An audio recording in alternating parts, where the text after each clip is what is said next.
We're starting the passion. It is the fire. We're starting with some product placement. I don't know. Oh my goodness. Good evening, everyone. Welcome back to Restitching the Tapestry. We're on episode 92, 8 more, and then we'll be at 100. This has been a long Seriously, week. we're almost to 100. Yeah, we're getting closer. What are we gonna do for 100? Oh my goodness. Oh, we've been talking about it. Everybody will be semi-surprised. It's so soon, though. That's so soon. It's December 1st. I think that's December. I think that'll be our 100th episode. Oh my goodness, we're gonna have to talk about this after the show. I know. I'm pretty excited. It's gonna be great. It just feels like yesterday. It was just like episode 1. Like, welcome to Restitching the Tapestry, episode 1, guys. When we had like the really obnoxious, like enlarged screen. Like, no, when we looked like this. This is literally how we started our show. No, and we had like I was doing it on my laptop, so it was like all grainy. Right. Yeah. And my old webcam had like the worst sound. So let's see who we have on tonight. Arpy says they might miss a bit of it and have nothing to add to the topic. That's fine. Amy Lee Forever says there's an Evanescence stream tonight. Oh, I know. I watched a little bit of it earlier, but I'm banking that they will post it on their YouTube channel. I'm begging them to post it because Twitch is a pain in the rear. Speaking of volume issues, hello. My cat ate my external microphone. I swear to God, my cat is actually a mouse and likes to eat my mics. I was like, Larity is a monster, and I love him. Lagiacris is here. Hello, my friend. It's good to see you. But yeah, like this week has been a long week. Let's share what we've been up to and how we've been doing. I'll go first this time. Since I'm already complaining. Let's do it. It's just been such a long week. I just feel like this week there's been so many meetings, and Tell me what you told me in the back room. Oh, I had to get my office moved to a different location because there was like I won't go in too elaborative detail, but I got sick earlier in the week, and I'm fairly sure it might have a little bit to do with the being in the basement of a building. So like I put forth a request and got it moved to a different location.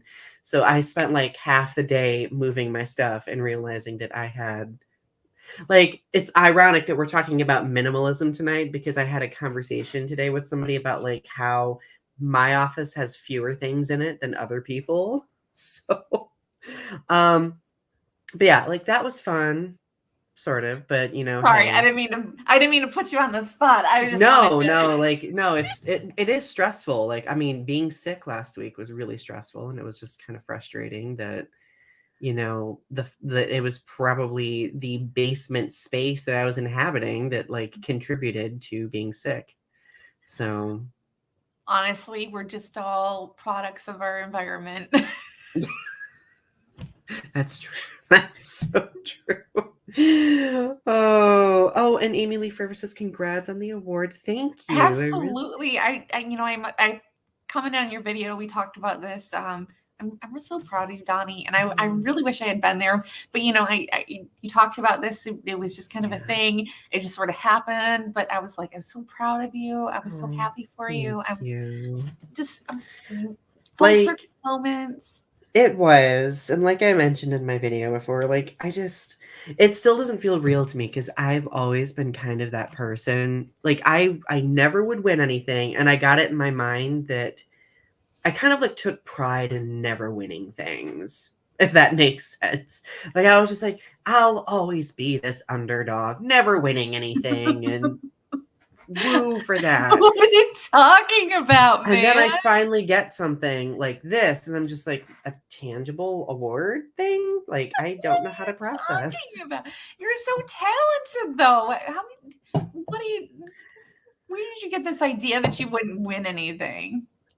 Cliff Notes version, years of bullying and trauma and made to feel Oh, less that, than, yeah, that makes yeah. sense. I'm already like planning. I think I have a therapy appointment tomorrow, and I'm gonna like it's on my agenda of talking to my therapist about like let's work on my issues with accepting praise and being grateful for successes.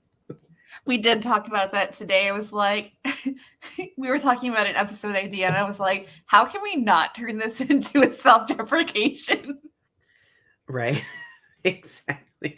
Now, like, I don't mind like a little dollop of self-deprecation here or there, but like obviously with people like us where we've had a history of self-deprecating. It's true. It's just like anything we can talk about is just like, how can we make this like so that it doesn't turn into like a self-hating fest? Or Right. like, It can how be can we make this yeah, it positive can be a and slippery slope, right? right? Um Amy Lee Forever was hoping for some champagne popping and tipsy celebration. I did have a beverage later on that And evening. it's passion fruit. Oh, oh, and thank you, Lagiacris and Arby. I appreciate all of you. You're so kind. All right, how's your week been going? What have you been up to? This week was climbing a mountain, very Sisyphean efforts. It was a so I drove to Holland, Michigan. So I live in Muskegon. So kind of boondocky, middle of nowhere, right? On the lakeshore.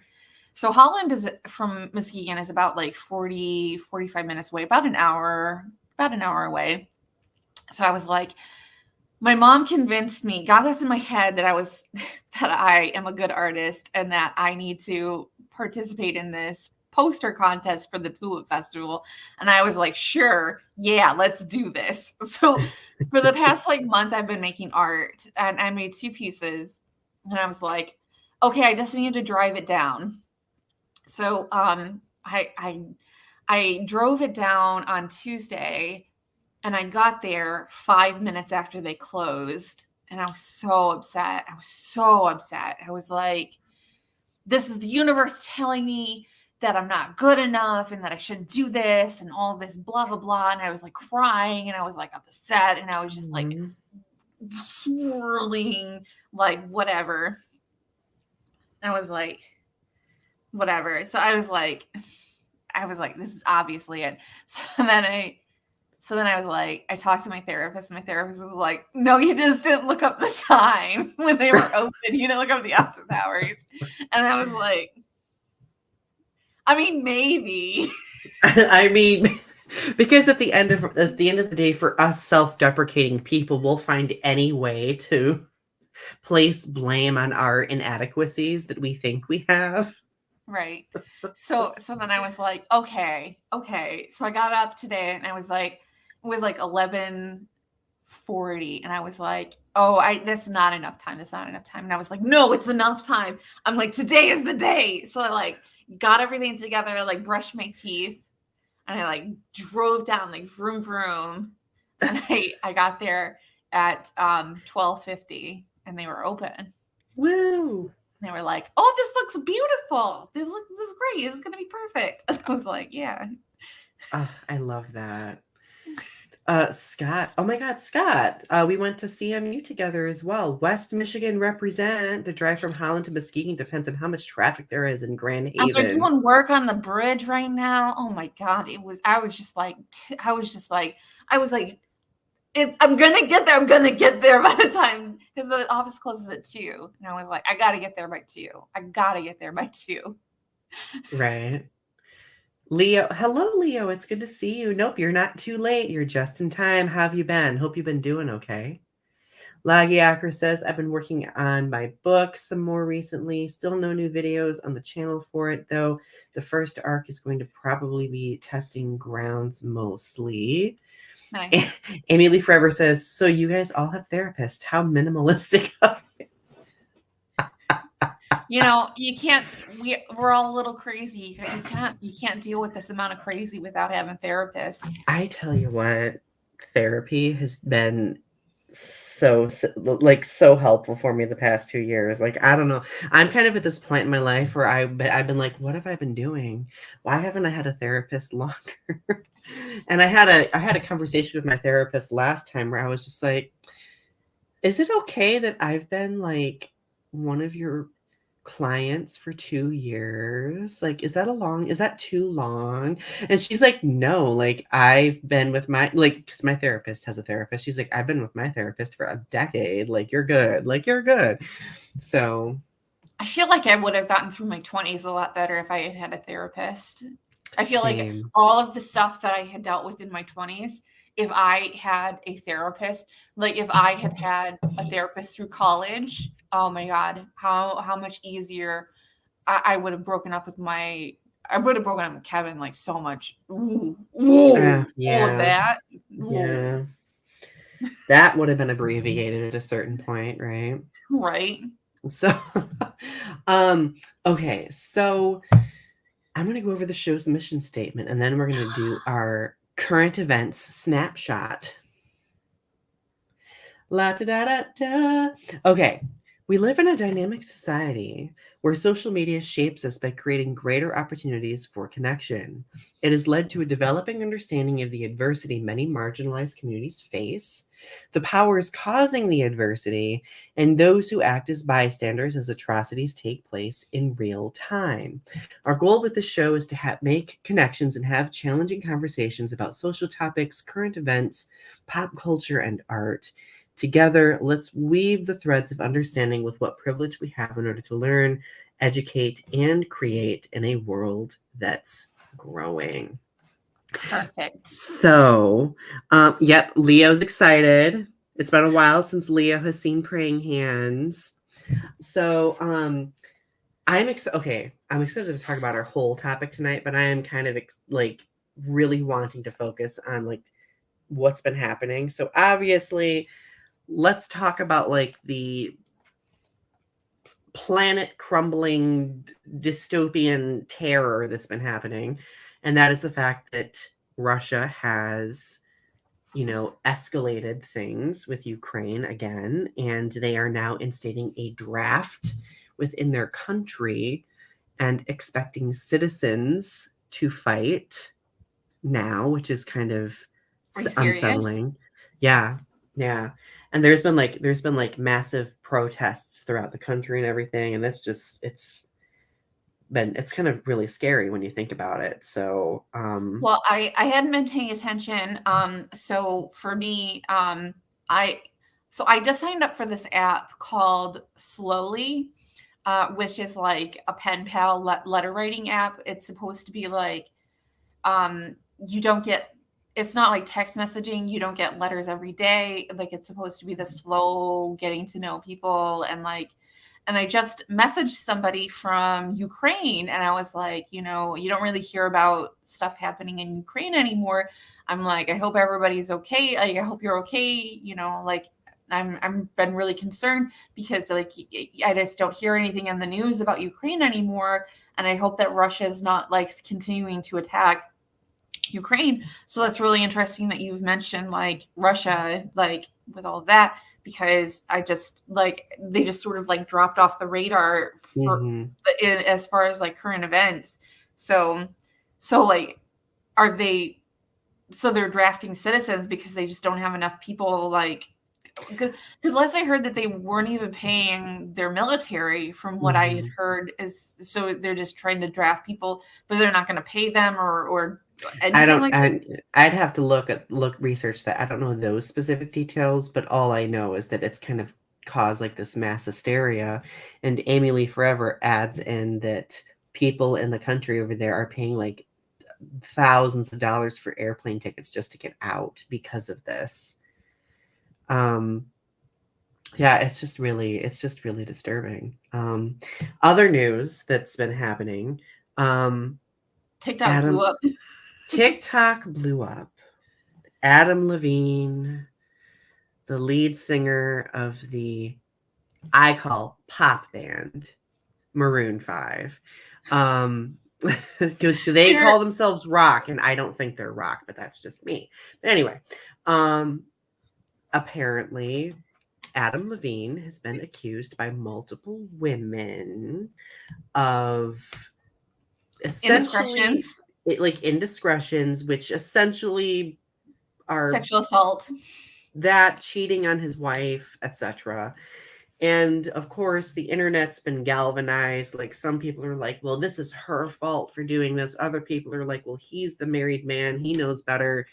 Didn't he name his baby after his mistress or something? There was some sort of conversation where like one of them wanted to or something like that, which is like really disturbing. But and it's funny because like people have been like, I cannot, like, Adam Levine, what? And I don't know, my spidey senses have always told me that Adam Levine is a creep. yeah, kind of, just a little bit. I cracked a joke earlier, and I think it's the best joke. Oh God, what is it? I can't. Did you tell it to me or The was Super it? Bowl joke. The Super Bowl joke. Oh my God, say it, say it. So basically, I don't know if I should. It might make people get mad on the rewatch. So basically, I said that Adam Levine can show his titties during the Super Bowl, and all of the mommies love him. But then Janet Jackson gets a whoopsie, and her whole career gets ruined. And I'm still mad about it. Oh, I'm still mad about it too. Like,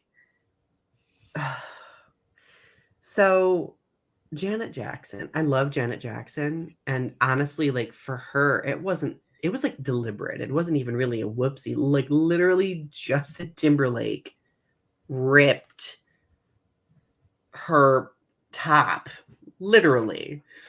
And I just feel like she's released music since, but like I feel like she's really had a difficult time regaining career traction, whereas Justin Timberlake has been like still wildly popular.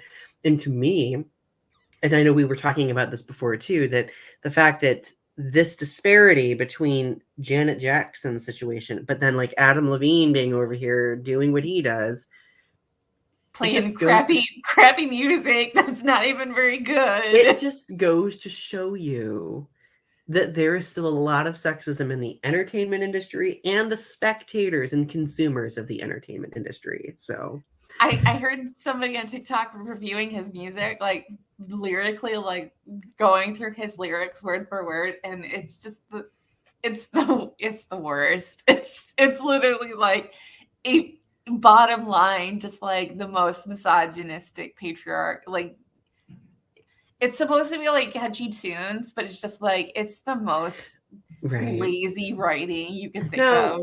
I used to really like a lot of their early music, but like now I'm just at this point where I'm like, I don't know, he just feels like a problematic person, and I don't really want to Sometimes I'll still hear it, some of his stuff on like the radio station that I listen to, and it's just sort of like you know like you hear like a drill bit, like when you're at the dentist office, like that really annoying like noise, and you're just like kind of like you listen to it, and it's like maybe this will be over soon, so I can hear something like on the overhead, like maybe a pleasant sound will come on soon, and like this annoying sound that's in like my ear like will eventually stop, so I can hear something really good. That's like kind of what Maroon 5 is to me. It's just like that really annoying drill bit in my ear that's just like I have to maybe what did you say? What did you say? Maybe something soothing will come on soon.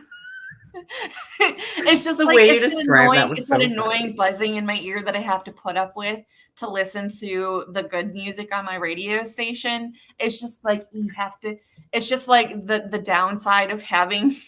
It's just like the downside of having to listen to the oldie station is that. It's just that like the Midwest moms love Adam Levine and just like love his music, and I just cannot stand him and cannot stand anything about him, and just like he just sort of exists in the sphere of the music that I listen to, and I just have to like put up with that annoying drill bit that is him, and I just have to like put up with the fact that he exists, and I just have to a lot of his image is based on like that, like, sexy alternative tatted shirtless dude up on stage singing, and don't get me wrong, like when I was in college, I used to think that Adam Levine was like, whoo, like my good. But now that I'm older, I'm just like, personality wise, and behavior wise, not so much. Let's see. Lagiakra says rock and metal are the only music genres I listen to. I swear after these comments, we will get to our actual topic, everyone. Amy Lee Fair was like, and Justin cheating on Jessica Biel. What's with men? Something I ask myself every day. Amy Lee Fair was like, I love problematic people. Halsey is my girl. She's awesomely problematic. She's like activisty. Like that's why I love Halsey so much. I don't know what's with males nowadays. I don't like using the word man because of the way it has been used recently. No, it makes sense. I think it's because I think that there is, we could spiral. I love men, but I literally said I hate men like 4 times today. I love men. I just hate men at the same time. I hate toxic masculinity. That's what it is. I hate toxic. And I think Lagiakris, that's where you were going with your comment. Leo says, this is why I don't listen to radio music. I let music find me. I love that.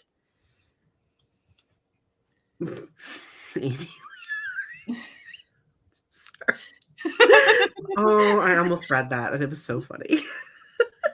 We're just gonna skip that comment. We read it, but we acknowledge it. We've internalized it. It gave me just a good internalized laugh. it like certain things that are on the external but internal at the same time. It gave me a good laugh, and I needed that.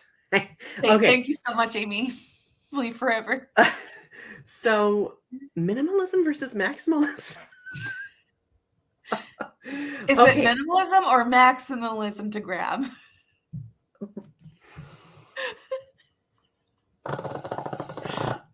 Oh, that broke me. I need a second. Ooh. Oh my goodness. Anyway. So, okay. Ari and we've kind of sort of talked about this topic before, but we've not really delved into it, So like we did have an episode, I think it was episode 18 where we talked about like creating our space, like our creative space. And we wanted to have a conversation about what minimalism is versus what maximalism is and how we've kind of, experienced it, because truthfully, minimalism and maximalism, I would argue, can be connected to a whole variety of different things, including mental health, etc., because it's all about like what we do with these spaces around us, because our spaces often reflect what's happening with us on the inside.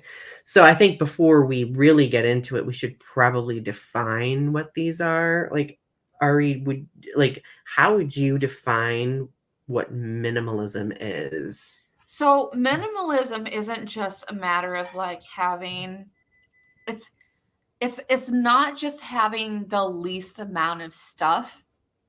It's about curating your space. It's not about just being neat and tidy.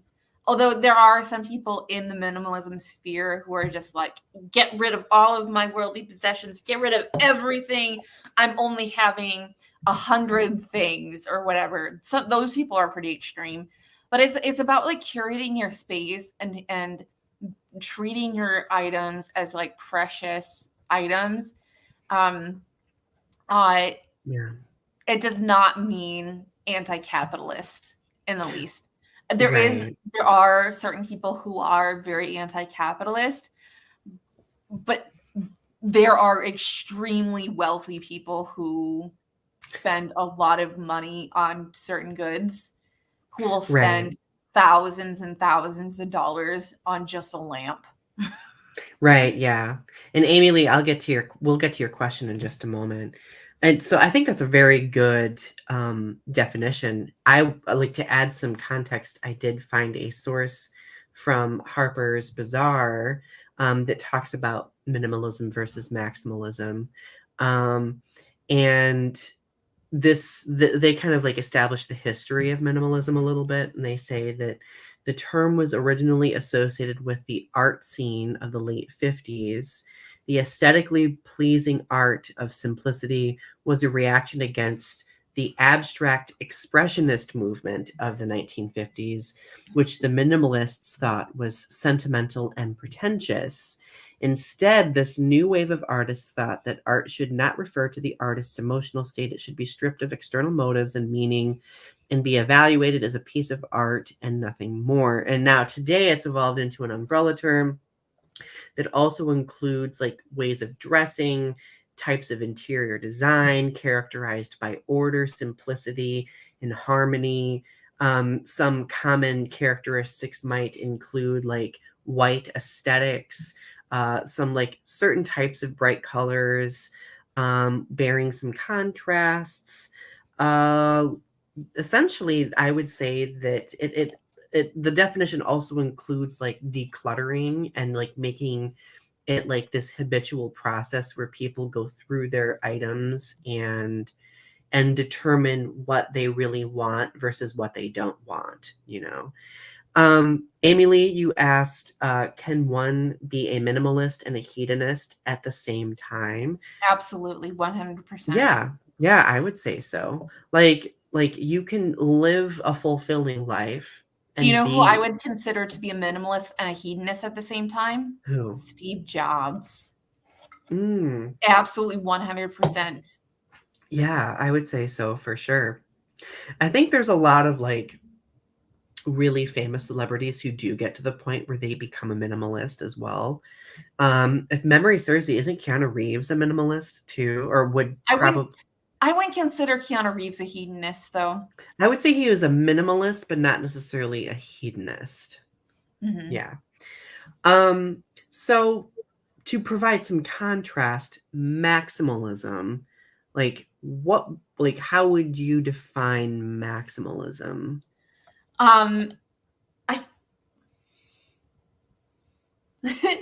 I feel like actually we do have a Marie Kondo question. Is Marie Kondo going to save the world?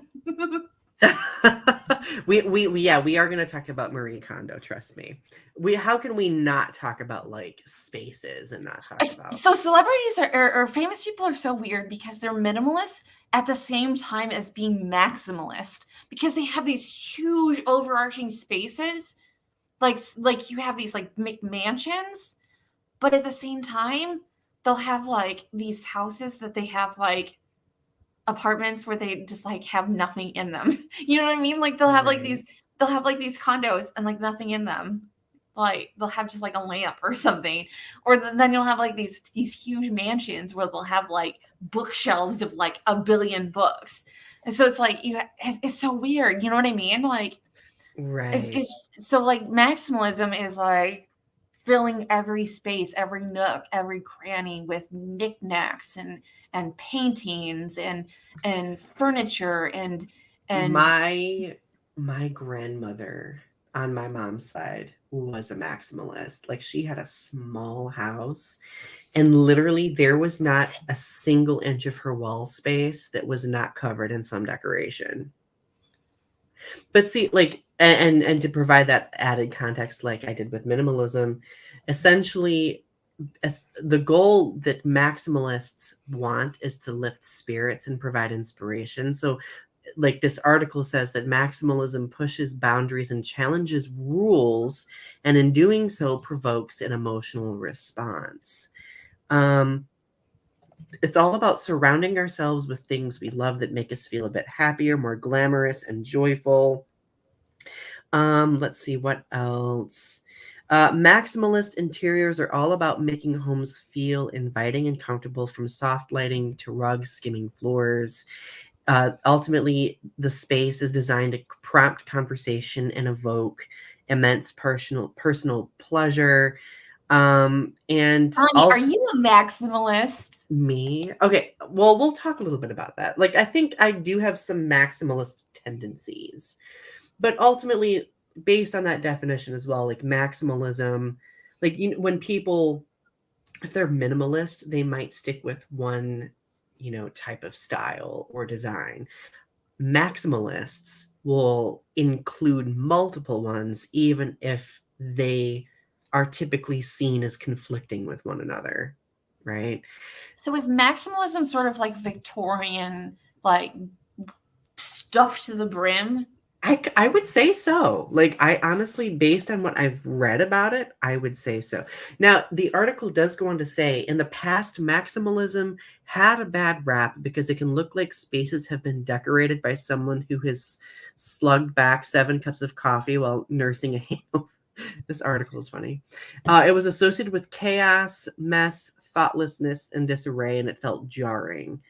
But there is a new kind, like a neo maximalism, that feels more ordered. It's considered curated and magical, where a visual cacophony of pieces come together with varying colors, textures, and styles, which I thought was an interesting concept, right? So the newer maximalism has like the orderliness that one would think of with minimalism, but it also weaves in color and different styles and textures. So,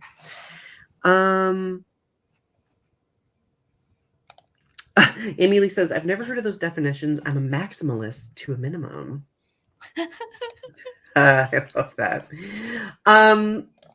Well, I guess, is maximalism just about being messy, and is minimalism just about being tidy? I would argue that based on what we have established, no. Like I don't think that either of those are just based on, like, to me there seems to be like this overarching philosophy behind both, right? And it's interesting because I used to be a minimalist. I used to be a very extreme minimalist, especially when I lived in Seattle, because I didn't have the space to have as much stuff. Weren't you a minimalist when you lived in Death Valley too? Yes, and I was constantly messy because it's so easy when you don't have very much stuff, and you take things out to just have a mess, like in a small space. That if you use up your bowl and plate, that you have to wash them right away. That if you use your pan or your pans for a meal, you have to wash them right away. And so it's sort of like it's a constant like upkeep that you have to constantly be doing dishes, and you have to constantly be picking up.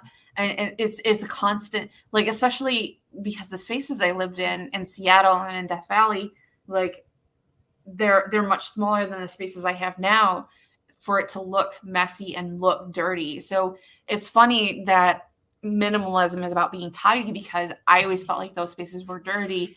And now that I'm in a bigger space and I'm more of a maximalist person, they look, even though they're messier, they look cleaner than my spaces that were smaller when I was a minimalist.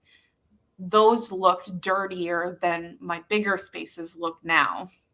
Interesting. For me, I would say that I've been minimalist when I've lived in spaces that don't have permanence.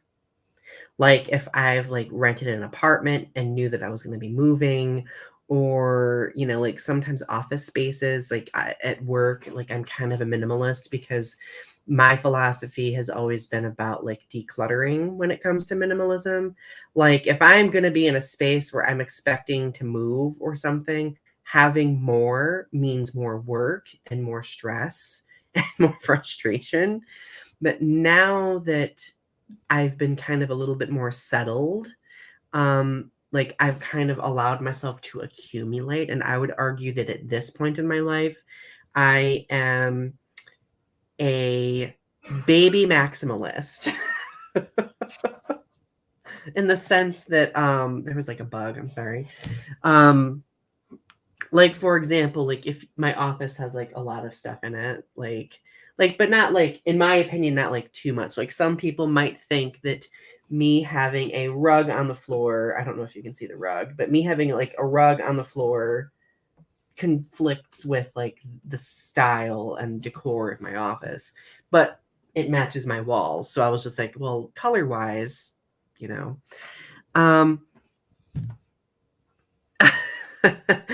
I wish I lived in space. That'd be so cool. Space. The final frontier. These are the voyages of the Starship Enterprise. I want to hear you do. Okay, now you have to do it. You know the words. Do the words. Space, the final frontier.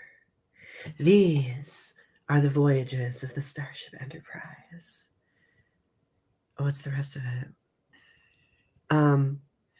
Its mission to explore strange new worlds, to seek out new life and new civilizations, to boldly go where no one has gone before. Thank you, everyone. Yeah.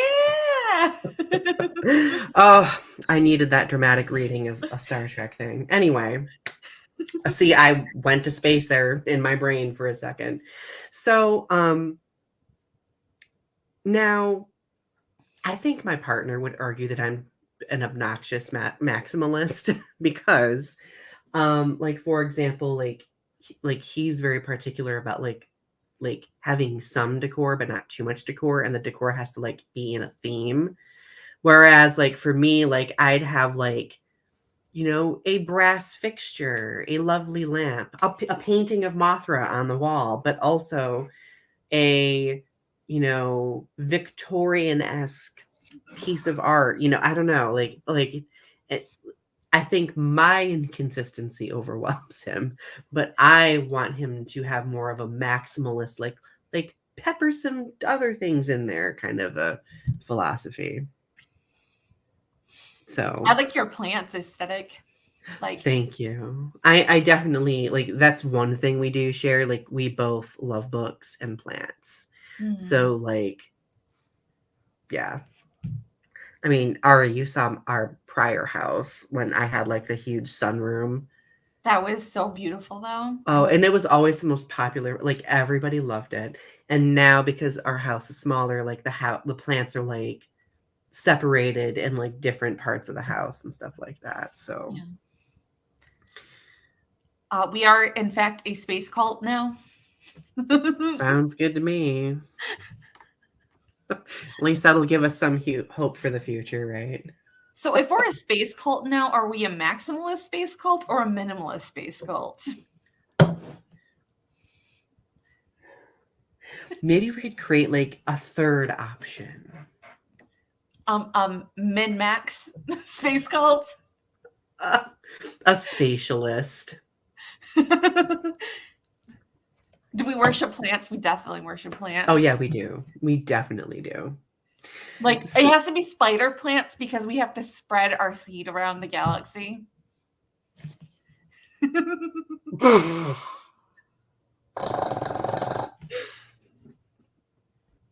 that broke me. I definitely have become more of a maximalist for sure, because I do art. Like I don't know if you can see, I've gotten rid of probably about 2/3 of my art, but I still have a bunch of art. Yeah. And I have so many clothes in my closet, so many clothes.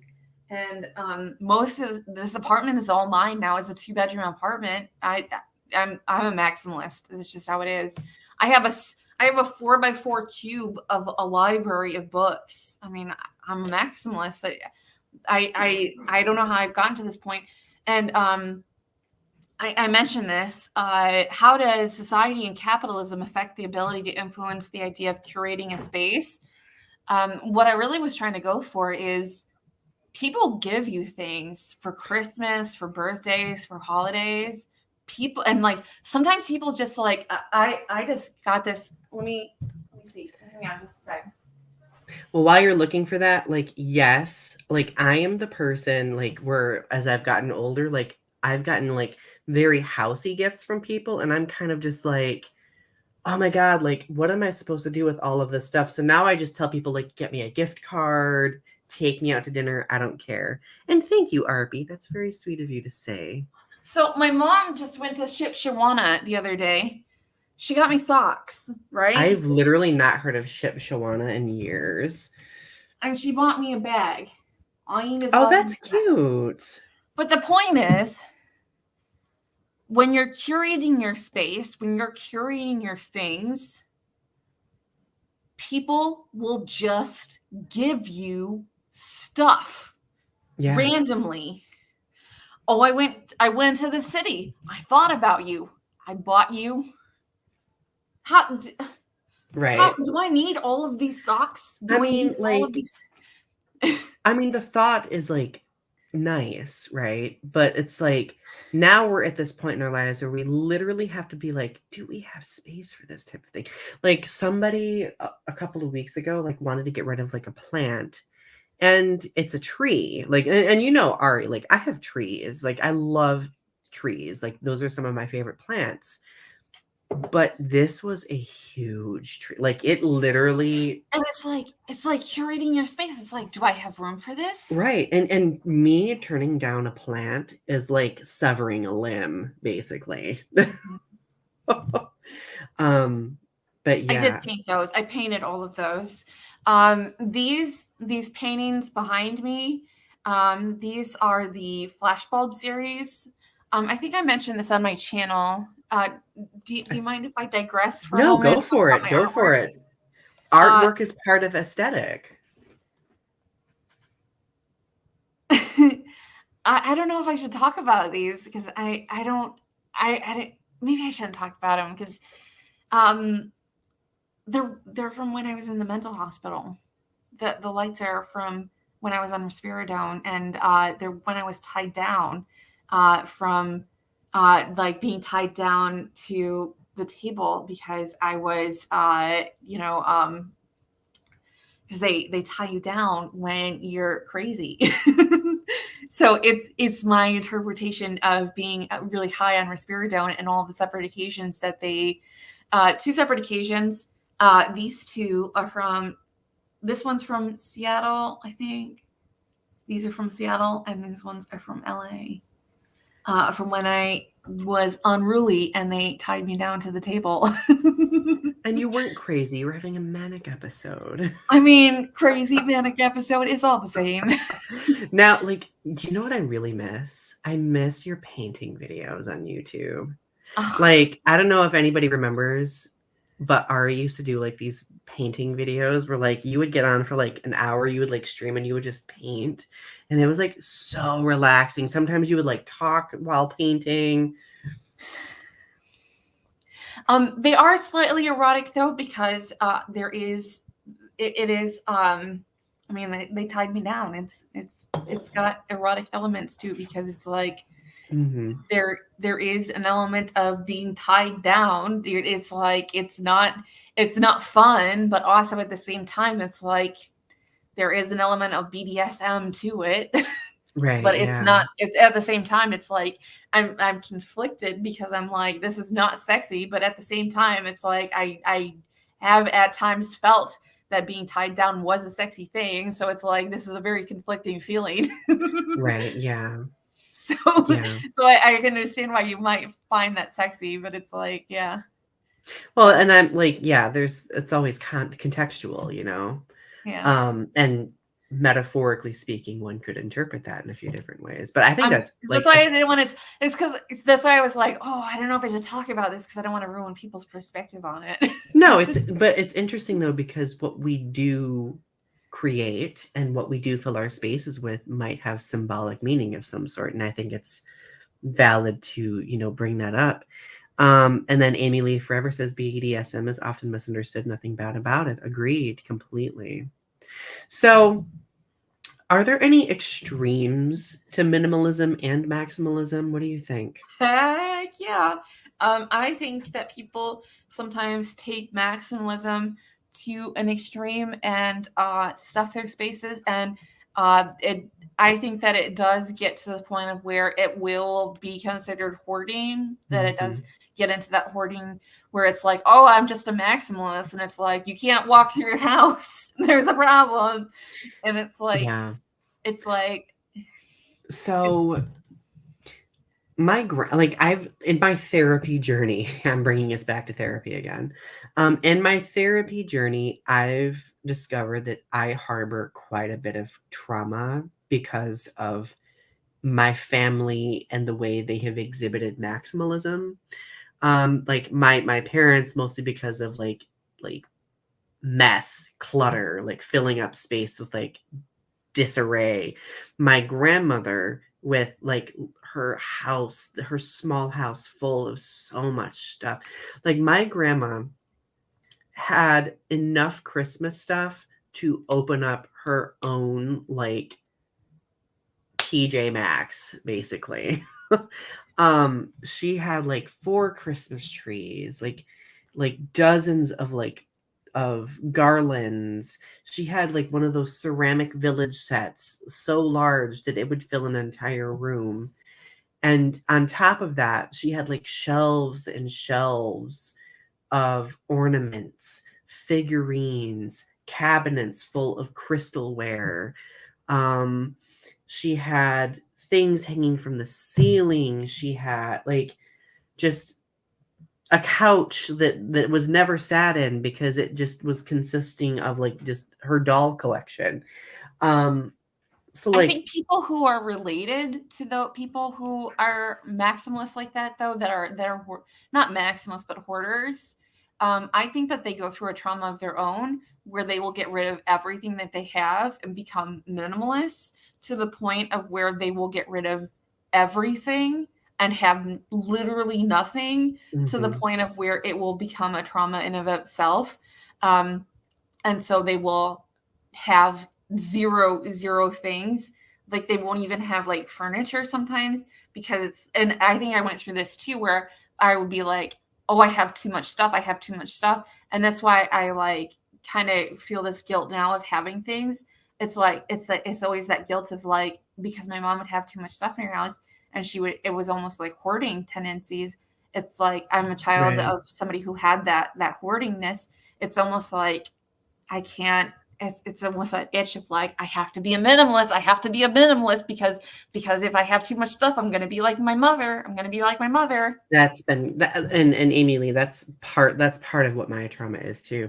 Unfortunately, did not get gifts under each. I know you were just messing, but my Christmas trauma with my grandma like goes way deeper than this. That can be a conversation for a whole nother episode. Larity is making a cat meow. That was short lived. He was like, nope. He was like done. I was like, oh, I'm sure if you dangled a treat, he'd be like, "Rah." no. But but yeah, like I think for me it was like just really I had family with 2 separate extremes. Like my grandmother on my mom's side was like mega hoarder. My grandma on my dad's side was like more of a minimalist. And and it was just interesting like navigating those different spaces, those different extremes, you know? And now I've gotten to the point where like, yeah, I struggled with that, but I've also have I think finally found that sweet spot where I accept what I have, am open to new things, but also know how to discard when I need to, but not be extreme in my discarding. Mhm. Because that when I Right. was in college, that was my big issue. Like I would be so minimalist that I would also like get rid of a lot of stuff. I was, that's what I did at Death Valley. I threw away keepsakes. I threw away journals. Oh god, and yeah, that would be my worst nightmare. So I've learned to not throw away keepsakes. Right. But I'm like, I would throw away like notebooks, like with journals and like poetry, and I would throw away things that like meant things to me that I would be like, why did I throw that away? That was important. Right. And so like now I'm like, I can't throw those. And I mean, I understand like burning your journals and Oh, stuff if you don't want to keep Taylor. those. Like Right.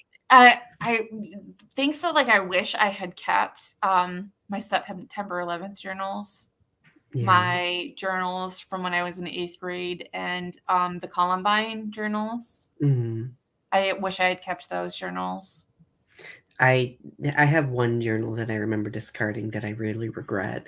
Now, like Taylor, I understand like for me, like if the journals like literally hurt me to keep, then I could justify discarding them.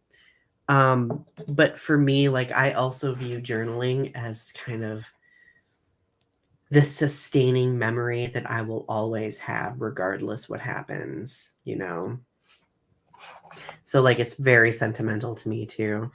Does society and capitalism affect the ability Oh, we uh already talked about that. we already talked about that. What about the holidays? Like we already talked about Christmas. Are there any other holidays that affect like minimalism versus maximalism? Easter. Easter, fall as well. Like okay, until I got with my partner, I did not know that decorating for fall was a thing. I didn't know it was I didn't know it was a thing. So now I'm like, we have like a lot of fall decor, and I'm like, I mean, I have a pumpkin over here. But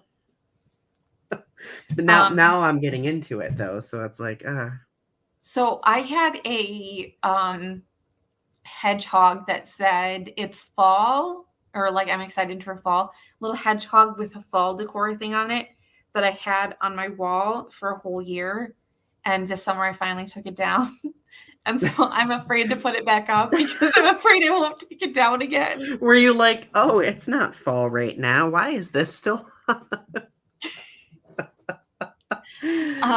So I'm afraid to put it back up because I'm afraid I won't take it down again for another year because I just loved it so much. It was like the most adorable thing. And I was like, I love it. It was so cute. It was the cutest. It brought me so much joy.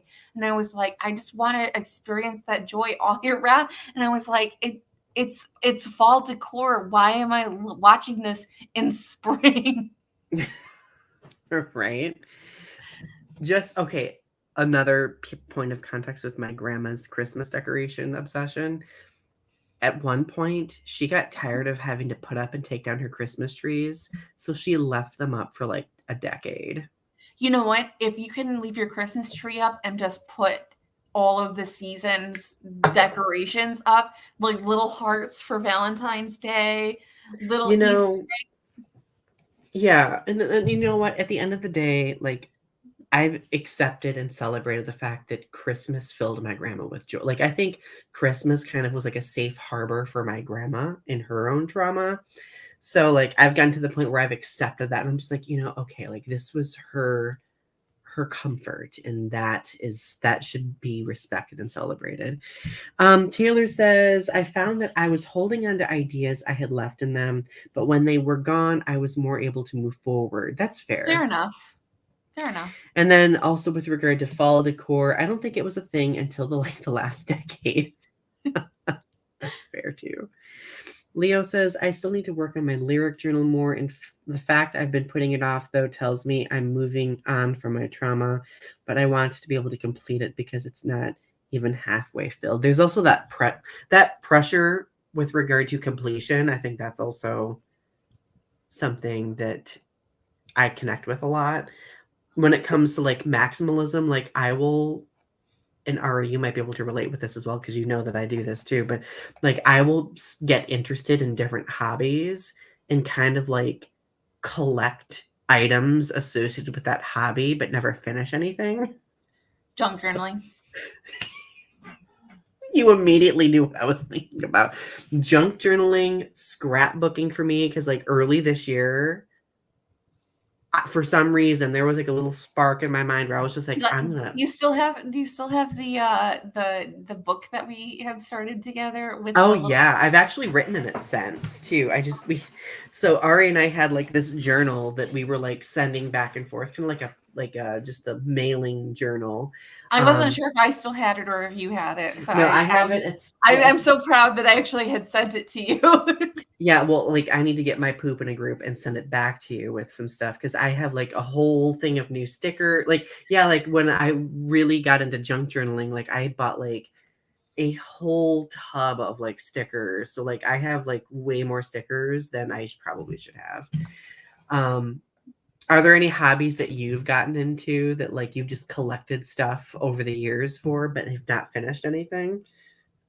I mean, besides tarot cards, I just bought 4 new packs of tarot cards. It was But like you I got my refund check and I was like, "Oh, I have so many stickers. I don't know if I don't know if I've hidden them or not. Also candles. I'm getting into candles now. Oh, I love candles.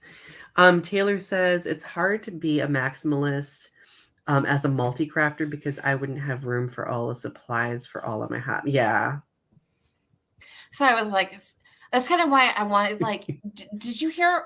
Can I give like a little fun fact about Kurt Cobain for a second? Yeah, sure. I love So Kurt Kurt Cobain. Cobain was an artist. Did you know that about Kurt Cobain? He used to Mm-hmm. have, so he had like always like he had this like huge house in Seattle, like in East Seattle, and he would just like have these like little arts and crafts, these arts projects, just like sitting in like corners of his house. And I just wanted to be like Kurt Cobain, just like have a mansion and just like have little art projects, just like chilling out in corners of my house, like just like have like this McMansion, like a giant like 20-bedroom house, and just like in random corners of my 20-bedroom house just like have random art projects just like hanging out, just like an easel setup with like art supplies just like hanging out just like in random bedrooms. I love that. That would be so cool.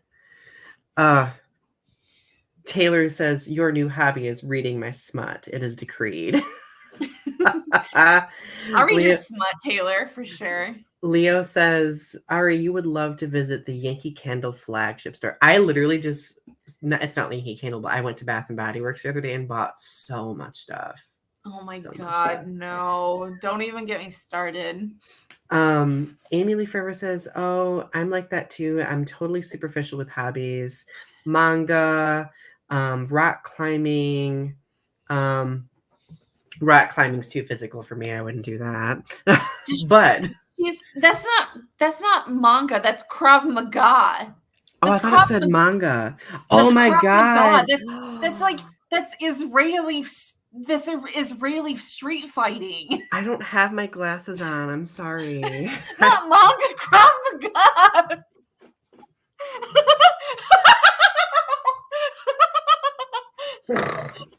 Well, there goes a blooper for the blue. There's a thing for the highlight reel. Oh my God. I need to start wearing my glasses while I'm reading. Hi guys, I'm a manga kid. Also, I can Israeli soldier fight. Krav Maga.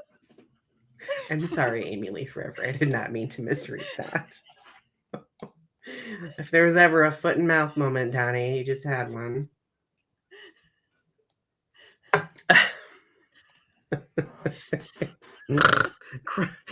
Leo just portmanteaued it.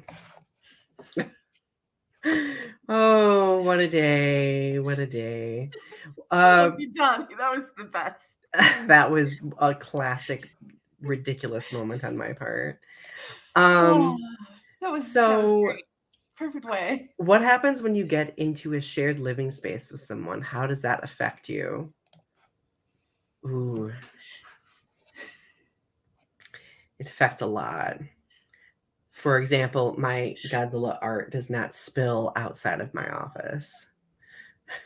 The last relationship I was in, I found myself saying no a lot to things. Like I would go out and I'd be like at the store and I'd be like, like we share this space, we only have a limited amount of space. Like, do I buy this? Like, how much space do we have? Like, we only have so many closets. Like, Right. like, and it's not that and it's like, do I gauge like how much? And like sometimes it'd be like group meeting, like be like I'd be like I don't really want this, like, and be like, but then there'd be like sometimes it'd be like I need this, we need to make space for this, and be like, Yeah. this is happening, I'm bringing this into the shared living space, you're gonna have to get rid of something. Right. Taylor says, I have control over space. I respect what he decides to keep, but it doesn't get to go everywhere. That's kind of Britt's my partner's situation with me as well. Like, he respects what I decide to keep, but it definitely doesn't leave the office. But he was kind of messy. He would leave his, like, I would make all my stuff like nice and pretty and like make it fit and like make it, he would leave his stuff everywhere and I would get so mad. Oh. Like, he would leave his stuff like just like disheveled out. And yeah. Amy Lee Forever says, it brings out the worst of me. No roommates, but when I was in love, nothing really bothered me. Taylor says, Hub has like 4,000 pop bottle caps, so there's a limit in my mind. And Taylor says, I am the messy one. Oh, no. I think I am the messy one too. Like, now, I think my definition of messy probably differs from other people's. Like, I think of messy as just like, you know, papers here and there, or like maybe an article of clothing that could be put away that isn't. Whereas for others, it could be less than that or more than that. Oh no, he was the messy one. I was always cleaning up after his butt. I was like, mm-hmm. He would take 45 minutes to clean 2 dishes. I was like, you were the messy 2 dishes. Oh my goodness. He would walk back and forth and be like, do you know what one thing that I've noticed has completely changed the structure of a room, or the organization of a room for me? Making a bed. Like, I never used to make my bed. Are you saying that because my bed is made? No, well, no. I mean, your bed looks lovely. But like, now I try to like make the bed more, and it actually it like really makes the room feel so orderly. I also feel that way with the kitchen. Like, when you do dishes and you like get that taken care of in the kitchen, it makes the kitchen look so much better. Oh my God, right? My clothes will cover the bedroom floor for a minute. Amy Lee says, Donnie's messy is my sparkly clean. I have a feeling. Oh no. Taylor, you always make your bed. You're never going to live this down, Donnie. This is going to be one of those ongoing jokes, and I'm totally here for it. Manga? What? Oh my God. Okay. Final question. Is Marie Kondo going to save the world? For those of you who don't, it doesn't matter if you're a maximalist. It doesn't matter if you're a minimalist. Marie Kondo is an angel from heaven who came to make sure that everything was in its place. Explain to everybody who Marie Kondo is, for those who may not know. Marie Kondo is a beautiful little angel from Japan who wrote this beautiful book called The Life-Changing Magic of Tidying Up. She teaches you how to fold your little underwear and put your little clothes away, and how everything is precious, and how all of your clothes and all of your little books and all of your little clothes matter, and how you just need to find all of the stuff that's precious to you, and how you just need to release all of the stuff that isn't precious to you anymore. And you just got to find the right amount of stuff for you. I need to read that. Taylor. Such a good book. It changed my whole life. I need to read it though, because I need a life change. You take all your clothes, all of the stuff, you put it on your bed. You hold up your clothes, you go, does this spark joy? Does this make me feel alive? You look at it, you hold it up to your body, you hold it up. You say, yes, this does. You put it in a pile. Or no, it does not. If it does not, you go, thank you, shirt, for all of the things that you've done in my life. Thank you for spreading joy and all of bringing me happiness in the past and fulfilling your role. You put it in the donate pile. You move on. I need to do that. That's a good idea. I need to do that.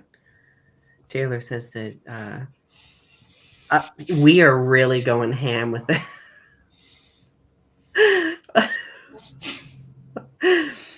We did that with my mother-in-law's closet, and she went from 6 closets full to 5. 6 closets. Oh my goodness. I remember the tweet from when like Netflix or Amazon actually put the wrong preview pic for her show. Oh my god. She has a show too. I need to watch it. Yes. Watch her show. Read her book. She shows you how to clean your house. She's the sweetest little baby angel. She's the kindest, sweetest person. Twitter got mad at her because she said she only has 3 books. And it wasn't that you only need 3 books. It's that she personally only has 3 books because that's all she needs in her life. She's not saying if you're a bibliophile, you only need 3 books. That's all she cares for in her life. You can have as many books as you find personally effective. So don't get mad at her. Right. Yeah.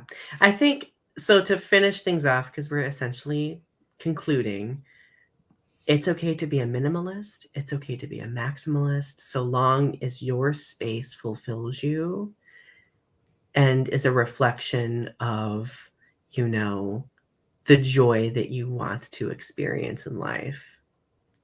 And it just, if your stuff brings you joy, that's what it is.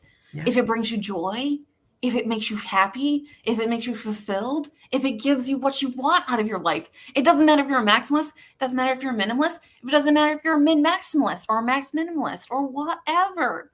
As long as your space makes you happy, that's what makes you. That's really what counts. Hey, if it makes you happy. I can tell you that my pumpkin wax warmer makes me happy, so that's definitely a keeper for me. Forever. I don't know about these socks. We're gonna give them a try. I don't know if we're gonna keep them. Socks, will you fill me with joy? No. We're gonna see. My mom. I don't know. My mom. But the bag does bring me joy. That bag would bring me joy too. All right, my friends, this has again been a wonderful episode. Thank you for joining our conversation. And we'll probably do a part 2 to this because I think there's more to talk about, like worth talking about with regard to our spaces that we create. So and our space cults. Yeah. And if you haven't yet, shameless plug for episode 18 of our show, creating your space. Like we had a lot of fun doing that. Go check that out. So that's been a couple of years ago. So the quality might not be up to par with this. So just you can watch me take my little laptop around my little space on how it used to look. I remember that. I think that's why that's one of my favorite episodes we've done. All right. We love you all. Have a good rest of your night, and we will talk to you soon. Bye.